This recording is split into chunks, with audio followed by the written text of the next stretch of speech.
दोबारा से बताओ ना ताकि मुझे याद आ जाए।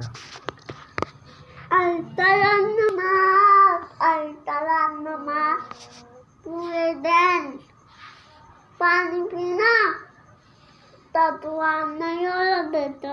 अगर तो नमाज नहीं पढ़े, पानी नहीं मिले और तो ना पीना नहीं और तो नहीं बात आना नहीं पीना पाना नहीं और तो और क्या बता रहे थे? जो नमाज नहीं पढ़ता उसे क्या होता? बात आना नहीं होता, पानी पीना नहीं होता, खाना नहीं होता और बादा ताना नहीं होता और किसी भी चीज का सवाब नहीं मिलता होगा। हाँ, ताना ही नहीं होता।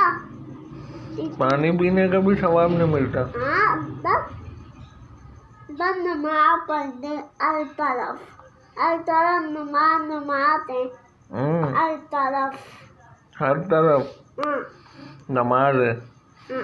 और जो नमाज नहीं पढ़ेगा क्या होगा? तो ये दुआ नहीं मिलेगा, उसे सवाब नहीं मिलेगा। हाँ। फिर क्या होगा? अब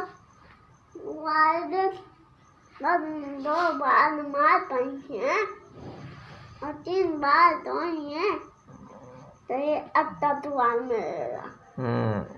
आप नमाज पढ़ने कहाँ जाते? मस्जिद? मदीने तो ये नमाज नहीं देता। मस्जिद कोई नहीं लेके जाता आपको? हाँ, तो आप घर पे पढ़ते हैं? हाँ। चलो फिर हम लोग मस्जिद चला करेंगे, ठीक है? वहाँ मैं अम्मी तो भाई नमाज लेता करवा। ठीक है।